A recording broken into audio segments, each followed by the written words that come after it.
பிதாசுதன் பரிசுத்தாவின் பெயராலே ஆமேன். மரியே வாழ்க. என்ற வார்த்தை எனக்கு வலுவூட்டுகிறவரின் துணை கொண்டு எதையும் செய்ய எனக்கு ஆற்றல் உண்டு.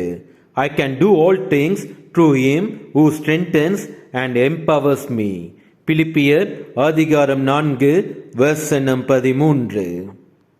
நம் கடவுள் இயேசு கிறிஸ்துவை வாழ்வில் ஏற்று வாழ முதலில் நாம் முயற்சி செய்வோம். முயற்சி என்பது பேரளவில் அல்ல. அவர் நம் வாழ்வில் வர தடையாயிருக்கும் பாவத்தை வெறுத்து தூய்மையாக வாழ வேண்டும். நம்முடைய தூய வாழ்வின் மூலம் நம் வாழ்வில் நம் கடவுள் இயேசு கிறிஸ்து வந்து செயலாற்ற வழி உண்டாகும். நம் கடவுள் இயேசு கிறிஸ்துவை நம் வாழ்வில் எந்த செயல் செய்தாலும் அவரை முன்னிறுத்தி செய்வோம். அதனால் நமக்கு புது பலன் கிடைக்கும், புது ஆற்றல் உண்டாகும்.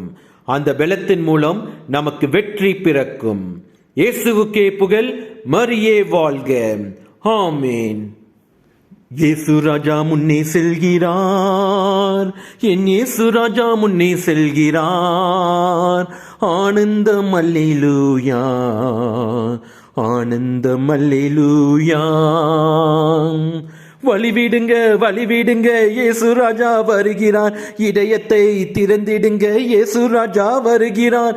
வழிவிடுங்க வழிவிடுங்க, இயேசு ராஜா வருகிறார். இதயத்தை திறந்திடுங்க, இயேசு ராஜா வருகிறார். ஆராதிப்போமே, ஆர்ப்பரிப்போமே, ஆராதிப்போமே, ஆர்ப்பரிப்போமே.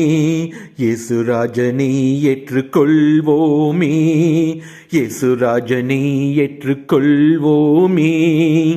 இயேசு ராஜா முன்னே செல்கிறார், என் இயேசு ராஜா முன்னே செல்கிறார். ஆனந்தம் அல்லேலூயா, ஆனந்தம் அல்லேலூயா.